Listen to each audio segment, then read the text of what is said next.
Saudi അറേബ്യയിൽ മികച്ച ജോലിയും ശമ്പളവും വാഗ്ദാനം ചെയ്ത മലയാളി യുവാക്കളെ വിസ തട്ടിപ്പിന് ഇരയാക്കിയതായി പരാതി. പ്രമുഖ പെട്രോളിയം കമ്പനിയായ അരാംകോയിൽ ജോലി വാഗ്ദാനം ചെയ്ത പത്തനംതിട്ട ചിറ്റാർ സ്വദേശികളായ 2 യുവാക്കളെയാണ് റിയാദിലെത്തിച്ച് വഞ്ചിച്ചത്.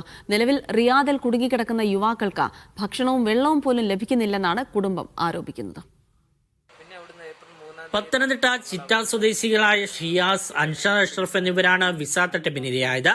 പ്രമുഖ പെട്രോളിയം കമ്പനിയായ ആരാംകോയിൽ ജോലി നൽകാമെന്ന് വിശ്വസിപ്പിച്ച് ഇവരുടെ ബന്ധുവായ നൌഷാദ് അജ്മാൻ 2,60,000 രൂപ കൈപ്പറ്റിയിരുന്നു.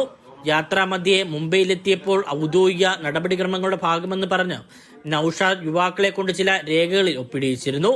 റിയാദിലെത്തിയപ്പോഴാണ് തങ്ങൾ വഞ്ചിക്കപ്പെട്ട വിവരം യുവാക്കൾ അറിയുന്നത്. നിലവിൽ റിയാദിലൊരു മുറിയിൽ തടവിലാക്കപ്പെട്ടതിന് സമാനമായ സാഹചര്യത്തിലാണ് ഇരുവരും കഴിയുന്നതെന്നാണ് പരാതി. ഇവിടെ പോയപ്പോൾ ഒരു ലേബർ ക്യാമ്പിലേക്കാണ് ഞങ്ങളെ കൊണ്ടുപോയത്. ഇവാൻ ഹ്യൂമൻ റിസോഴ്സ് എന്ന് പറയുന്ന ഒരു കമ്പനിയിലേക്കാണ് ഞങ്ങൾ കൊണ്ടുവന്നത്. അവിടെ പറഞ്ഞ ജോലിയല്ല, പറഞ്ഞ ശമ്പളമല്ല, ഫുഡില്ല, ഒന്നുമില്ല. തങ്ങളെ എത്രയും വേഗം നാട്ടിലെത്തിക്കണമെന്ന് യുവാക്കൾ ആവശ്യപ്പെടുന്നു.